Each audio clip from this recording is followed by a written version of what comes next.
ನಮಸ್ಕಾರ ಸ್ನೇಹಿತರೆ, ಸ್ಪರ್ಧಾ ವಿದ್ಯಾಲಯ ಚಾನೆಲ್ಗೆ ನಿಮ್ಮೆಲ್ಲರಿಗೂ ಹಾರ್ದಿಕ ಸ್ವಾಗತ.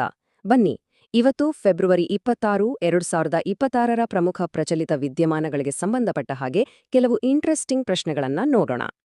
ಇಂದು ನಾವು ಚರ್ಚಿಸಲಿರೋ ಈ 10 ಪ್ರಶ್ನೆಗಳು ಮುಂಬರುವ ಯುಪಿಎಸ್ಸಿ, ಕೆಎಸ್, ಪಿಎಸ್ಐನಂತಹ ಪ್ರತಿಯೊಂದು ಸ್ಪರ್ಧಾತ್ಮಕ ಪರೀಕ್ಷೆಗೂ ತುಂಬಾನೇ ಮುಖ್ಯವಾಗಿವೆ. ನಾವು ಕೇವಲ ಉತ್ತರಗಳನ್ನಷ್ಟೇ ನೋಡೋದಿಲ್ಲ, ಬದಲಾಗಿ ಪ್ರತಿಯೊಂದು ಪ್ರಶ್ನೆಯ ಸಂಪೂರ್ಣ ವಿವರಣೆಯನ್ನ ಅರ್ಥ ಮಾಡ್ಕೊಳ್ಳೋಣ. ಹಾಗಾದ್ರೆ ಶುರು ಮಾಡೋಣ ಅಲ್ವಾ? ಸರಿ, ನಮ್ಮ ಮೊದಲನೇ ಪ್ರಶ್ನೆ ಅಂತಾರಾಷ್ಟ್ರೀಯ ಸಂಬಂಧಗಳಿಗೆ ಸಂಬಂಧಪಟ್ಟಿದ್ದು. ಇಲ್ಲಿ 2 ಹೇಳಿಕೆಗಳಿವೆ, ಗಮನವಿಟ್ಟು ಕೇಳಿ.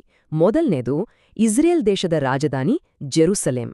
ಎರಡನೇದು, ಪ್ರಧಾನಿ ಮೋದಿಯವರಿಗೆ ಸ್ಪೀಕರ್ ಆಫ್ ದ ಕೆನೆಸ್ಸೆಟ್ ಮೆಡಲ್ ಅನ್ನೋ ಪ್ರಶಸ್ತಿ ನೀಡಲಾಗಿದೆ. ಇದರಲ್ಲಿ ಯಾವುದು ಸರಿ, ಯಾವುದು ತಪ್ಪು ಅಂತ ಒಮ್ಮೆ ಯೋಚನೆ ಮಾಡಿ. ಸರಿಯಾದ ಉತ್ತರ ಸಿ, ಅಂದ್ರೆ 2 ಹೇಳಿಕೆಗಳು ಸರಿಯಾಗಿವೆ. ನೋಡಿ, ಇಸ್ರೇಲ್ನ ರಾಜಧಾನಿ ಜೆರುಸಲೇಂ ಅನ್ನೋದು ಒಂದು ಸತ್ಯ. ಹಾಗೆಯೇ ಅದೇ ಜೆರುಸಲೇಂನಲ್ಲಿರೋ ಅವರ ಸಂಸತ್ತು ಅಂದ್ರೆ ನೆಸೆಟ್ ಭಾರತ-ಇಸ್ರೇಲ್ ಸಂಬಂಧವನ್ನ ಬಲಪಡಿಸಿದ್ದಕ್ಕಾಗಿ ನಮ್ಮ ಪ್ರಧಾನಮಂತ್ರಿಯವರಿಗೆ ಈ ವಿಶೇಷ ಪದಕವನ್ನ ನೀಡಿ ಗೌರವಿಸಿದೆ. ಸೊ ಈ 2 ಹೇಳಿಕೆಗಳು ಕರೆಕ್ಟ್ ಆಗಿವೆ. ನಮ್ಮ ಎರಡನೇ ಪ್ರಶ್ನೆ ಸ್ಪೋರ್ಟ್ಸ್ ಮತ್ತು ಅಂತಾರಾಷ್ಟ್ರೀಯ ಸಂಸ್ಥೆಗಳ ಜಗತ್ತನ್ನ ಒಟ್ಟಿಗೆ ತರುತ್ತೆ. ಸಚಿನ್ ತೆಂಡೂಲ್ಕರ್ ಮತ್ತು ಯುನೆಸ್ಕೋ ಬಗ್ಗೆ ನಿಮ್ಮ ಜ್ಞಾನವನ್ನೊಮ್ಮೆ ಪರೀಕ್ಷಿಸೋಣ. ಮೊದಲನೇ ಹೇಳಿಕೆ, ವಿಶ್ವಸಂಸ್ಥೆ ಸಚಿನ್ ತೆಂಡೂಲ್ಕರ್ ಅವರನ್ನ ರಸ್ತೆ ಸುರಕ್ಷತೆಯ ಜಾಗತಿಕ ಚಾಂಪಿಯನ್ ಅಂತ ನೇಮಿಸಿದೆ. ಎರಡನೇ ಹೇಳಿಕೆ, ಯುನೆಸ್ಕೋದ ಮುಖ್ಯ ಕಚೇರಿ ಪ್ಯಾರಿಸ್ನಲ್ಲಿದೆ. ಇದರಲ್ಲಿ ಯಾವುದು ಸರಿ? ಎಲ್ಲೂ ಕೂಡ ಸರಿಯಾದ ಉತ್ತರ ಸಿ. ವಿಶ್ವದಾದ್ಯಂತ ರಸ್ತೆ ಸುರಕ್ಷತೆ ಬಗ್ಗೆ ಜಾಗೃತಿ ಮೂಡಿಸೋಕೆ ವಿಶ್ವಸಂಸ್ಥೆ ಸಚಿನ್ ಅವರನ್ನ ಗ್ಲೋಬಲ್ ಚಾಂಪಿಯನ್ ಆಗಿ ನೇಮಿಸಿದೆ. ಇದು ನಿಜ. ಇನ್ನು ಯುನೆಸ್ಕೋ ಬಗ್ಗೆ ಹೇಳೋದಾದ್ರೆ ಅದರ ಹೆಡ್ ಕ್ವಾರ್ಟರ್ಸ್ ಫ್ರಾನ್ಸ್ನ ಪ್ಯಾರಿಸ್ನಲ್ಲಿದೆ ಅನ್ನೋದು ಬಹಳಷ್ಟು ಪರೀಕ್ಷೆಗಳಲ್ಲಿ ಪದೇ ಪದೇ ಕೇಳೋ ಒಂದು ಕ್ಲಾಸಿಕ್ ಜಿಕೆ ಪ್ರಶ್ನೆ. ಆದ್ರಿಂದ ಇವೆರಡೂ ಹೇಳಿಕೆಗಳು ಸರಿಯಾಗಿವೆ. ಈಗ ಬನ್ನಿ, ನಮ್ಮ ದೇಶದ ರಕ್ಷಣಾ ತಂತ್ರಜ್ಞಾನದ ಬಗ್ಗೆ ಒಂದು ಇಂಟ್ರೆಸ್ಟಿಂಗ್ ಪ್ರಶ್ನೆ ನೋಡೋಣ. ಕಾವೇರಿ ಡೆರಿವೇಟಿವ್ ಏರೋ ಎಂಜಿನ್ ಅಂತ ನಮ್ಮಲ್ಲೇ ಒಂದು ಎಂಜಿನ್ ಅಭಿವೃದ್ಧಿಪಡಿಸಲಾಗಿದೆ ಅಲ್ವಾ? ಅದನ್ನ ಯಾವ ನಿರ್ದಿಷ್ಟ ಉದ್ದೇಶಕ್ಕಾಗಿ ತಯಾರಿಸಲಾಗಿದೆ?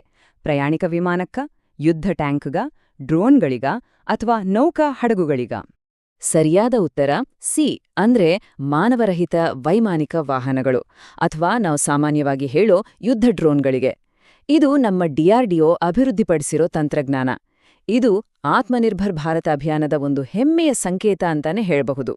ಯಾಕಂದ್ರೆ ಇದರಲ್ಲಿ ಬಳಸಿರೋ ಇಎಫ್ಸಿಎಸ್ ಮತ್ತು ಎಫ್ಎಡಿಇಸಿನಂತಹ ಡಿಜಿಟಲ್ ಕಂಟ್ರೋಲ್ ಟೆಕ್ನಾಲಜಿಗಳು ಸಂಪೂರ್ಣವಾಗಿ ಸ್ವದೇಶಿ. ಬಾಹ್ಯಾಕಾಶ ಮತ್ತು ಸೈಬರ್ ಸೆಕ್ಯೂರಿಟಿ ಇದು ಇವತ್ತಿನ ದಿನಗಳಲ್ಲಿ ತುಂಬಾನೇ ಮುಖ್ಯವಾದ ವಿಷಯ. ನಮ್ಮ ಬಾಹ್ಯಾಕಾಶ ಸ್ವತ್ತುಗಳನ್ನ ಸೈಬರ್ ದಾಳಿಯಿಂದ ರಕ್ಷಿಸೋಕೆ ಕೆಲವು ಮಾರ್ಗಸೂಚಿಗಳನ್ನ ಬಿಡುಗಡೆ ಮಾಡಲಾಗಿದೆ. ಹಾಗಾದ್ರೆ ಈ ಮಾರ್ಗಸೂಚಿಗಳನ್ನ ಜಂಟಿಯಾಗಿ ಬಿಡುಗಡೆ ಮಾಡಿದ ಆ 2 ಸಂಸ್ಥೆಗಳು ಯಾವುವು? ಆಯ್ಕೆಗಳು ಸ್ವಲ್ಪ ಕನ್ಫ್ಯೂಸಿಂಗ್ ಇರಬಹುದು, ಸೊ ಹುಷಾರಾಗಿ ಗಮನ ಕೊಡಿ. ಸರಿಯಾದ ಉತ್ತರ ಸಿ, ಸಿಇಆರ್ಟಿಐಎನ್ ಮತ್ತು ಎಸ್ಐಎಐ ಇಂಡಿಯಾ. ಯಾಕೆ ಇದು ಇಷ್ಟು ಮುಖ್ಯ ಅಂದ್ರೆ ಯೋಚನೆ ಮಾಡಿ, ನಮ್ಮ ಸ್ಯಾಟಲೈಟ್ಗಳ ಮೇಲೆ ಒಂದು ಸೈಬರ್ ಅಟ್ಯಾಕ್ ಆದ್ರೆ ಏನಾಗ್ಬೋದು? ನಮ್ಮ ಕಮ್ಯುನಿಕೇಷನ್, ನ್ಯಾಷನಲ್ ಸೆಕ್ಯೂರಿಟಿ, ಅಷ್ಟೇ ಯಾಕೆ ವಿಪತ್ತು ನಿರ್ವಹಣೆಯ ವ್ಯವಸ್ಥೆ ಕೂಡ ಹಾಳಾಗಬಹುದು. ಅದಕ್ಕಾಗಿಯೇ ಇತ್ತೀಚೆಗೆ ದೆಹಲಿಯಲ್ಲಿ ನಡೆದ ಡೆಫ್ಸ್ಯಾಟ್ ಕಾನ್ಫರೆನ್ಸ್ನಲ್ಲಿ ಈ ಮಾರ್ಗಸೂಚಿಗಳನ್ನ ಬಿಡುಗಡೆ ಮಾಡಿದ್ದು ಬಹಳ ಮುಖ್ಯವಾದ ಹೆಜ್ಜೆ. ಹಾಗಾದ್ರೆ ಈ ಸಿಇಆರ್ಟಿಎನ್ ಅಂದ್ರೆ ಏನು? ಸಿಂಪಲ್ ಆಗಿ ಹೇಳೋದಾದ್ರೆ ಇದು ನಮ್ಮ ದೇಶದ ಡಿಜಿಟಲ್ ಗಾರ್ಡಿಯನ್ ಇದ್ದ ಹಾಗೆ. ಇದು ಐಟಿ ಕಾಯ್ದೆ 2000ರ ಅಡಿಯಲ್ಲಿ ಸ್ಥಾಪನೆಯಾದ ಸಂಸ್ಥೆ.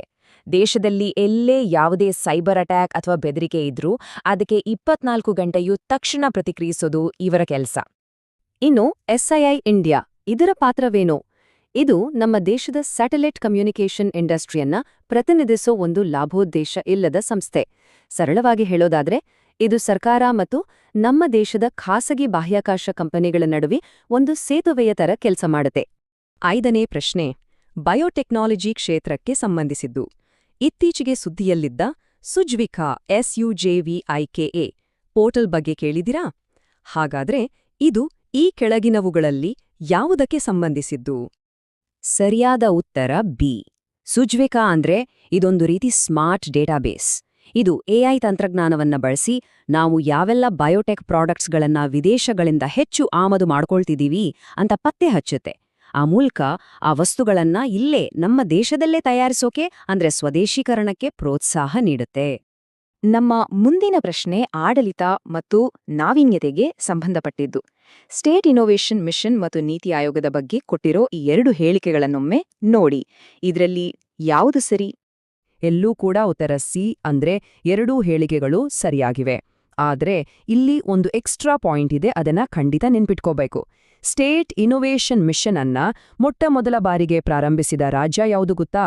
ಅದು ತ್ರಿಪುರ. ಇದು ಪರೀಕ್ಷೆಯಲ್ಲಿ ಕೇಳಬಹುದಾದ ಒಂದು ಪ್ರಮುಖ ಅಂಶ. ಈಗ ನಮ್ಮ ನೆರೆ ದೇಶ ನೇಪಾಳದ ಒಂದು ಸುಂದರ ಸಂಸ್ಕೃತಿಯ ಬಗ್ಗೆ ಒಂದು ಪ್ರಶ್ನೆ. ನೇಪಾಳದಲ್ಲಿ ಹೋಳಿ ಹಬ್ಬ ಶುರುವಾಗೋದನ್ನ ಸೂಚಿಸೋಕೆ ಚಿರ್ ಅನ್ನೋ ಒಂದು ಕಂಬವನ್ನ ಸ್ಥಾಪಿಸ್ತಾರೆ. ಅದನ್ನ ಎಲ್ಲಿ ಸ್ಥಾಪಿಸಲಾಗುತ್ತೆ? ಸರಿಯಾದ ಉತ್ತರ ಸಿ, ಕಠ್ಮಂಡುವಿನ ಐತಿಹಾಸಿಕ ಬಸಂತ್ಪುರ ದರ್ಬಾರ್ ಸ್ಕ್ವೇರ್. ಕಲ್ಪನೆ ಮಾಡ್ಕೊಳ್ಳಿ, ಆ ಐತಿಹಾಸಿಕ ಚೌಕದಲ್ಲಿ ಜೀವಂತ ದೇವತೆ ಕುಮಾರಿಘರ್ ಎದುರೇ ಬಣ್ಣ ಬಣ್ಣದ ಬಟ್ಟೆಗಳಿಂದ ಸಿಂಗರಿಸಿದ ಸುಮಾರು 3 ಮಹಡಿಯಷ್ಟು ಎತ್ತರದ ಒಂದು ದೊಡ್ಡ ಬಿದಿರಿನ ಕಂಬವನ್ನ ನಿಲ್ಲಿಸ್ತಾರೆ. ಈ ಚಿರ್ ಸ್ಥಾಪನೆ ಆದಾಗಲೇ ನೇಪಾಳದಲ್ಲಿ ಹೋಳಿ ಹಬ್ಬದ ಸಂಭ್ರಮ ಅಧಿಕೃತವಾಗಿ ಶುರುವಾಗೋದು. 9ನೇ ಪ್ರಶ್ನೆಗೆ ಬರೋಣ. ಇಲ್ಲಿ 3 ಹೇಳಿಕೆಗಳಿವೆ, ಇವುಗಳನ್ನ ಒಂದಕ್ಕೊಂದು ಕನೆಕ್ಟ್ ಮಾಡಿ ನೋಡ್ಬೇಕು. 1. ಅಮೆಜಾನ್ನ ಏಷ್ಯಾದ 2ನೇ ಅತಿದೊಡ್ಡ ಆಫೀಸ್ ಬೆಂಗಳೂರಿನಲ್ಲಿದೆ. 2. ಅಮೆಜಾನ್ನನ್ನ ಸ್ಥಾಪಿಸಿದ್ದು ಜೆಫ್ ಬೇಜೋಸ್. 3. ಬ್ಲೂ ಒರಿಜಿನ್ ಅನ್ನೋ ಬಾಹ್ಯಾಕಾಶ ಸಂಸ್ಥೆ ಜೆಫ್ ಬೇಜೋಸ್ಗೆ ಸೇರಿದ್ದು. ಇದರಲ್ಲಿ ಯಾವೆಲ್ಲ ಹೇಳಿಕೆಗಳು ಸರಿ? ಸರಿಯಾದ ಉತ್ತರ ಸಿ, ಅಂದ್ರೆ ಎಲ್ಲಾ 3 ಹೇಳಿಕೆಗಳು ಸರಿಯಾಗಿವೆ. ನೋಡಿ, ಈ ಕಥೆ ಎಷ್ಟು ಚೆನ್ನಾಗಿದೆ. ಜೆಫ್ ಬೇಜೋಸ್ 1994ರಲ್ಲಿ ಅಮೆಜಾನ್ ಶುರು ಮಾಡಿದ್ರು. ಆ ಕಂಪನಿ ಇವತ್ತು ಬೆಂಗಳೂರಿನಲ್ಲಿ 1.1 ಮಿಲಿಯನ್ ಚದರ ಅಡಿಯಷ್ಟು ದೊಡ್ಡದಾದ ಏಷ್ಯಾದ 2ನೇ ಅತಿ ದೊಡ್ಡ ಆಫೀಸ್ ತೆರೆದಿದೆ. ಮತ್ತು ಆ ಕಂಪನಿಯಿಂದ ಬಂದ ಹಣದಿಂದಲೇ ಅವರು ತಮ್ಮ ಬಾಹ್ಯಾಕಾಶದ ಕನಸಾದ ಬ್ಲೂ ಒರಿಜಿನ್ ಅನ್ನ ನನಸು ಮಾಡ್ಕೊಳ್ತಿದ್ದಾರೆ. ಇವತ್ತಿನ ನಮ್ಮ ಕೊನೆಯ ಪ್ರಮುಖ ಪ್ರಶ್ನೆ, ಇದು ಪರಿಸರ ಮತ್ತು ವಿಜ್ಞಾನಕ್ಕೆ ಸಂಬಂಧಿಸಿದು. ಹೇಳಿಕೆ 1.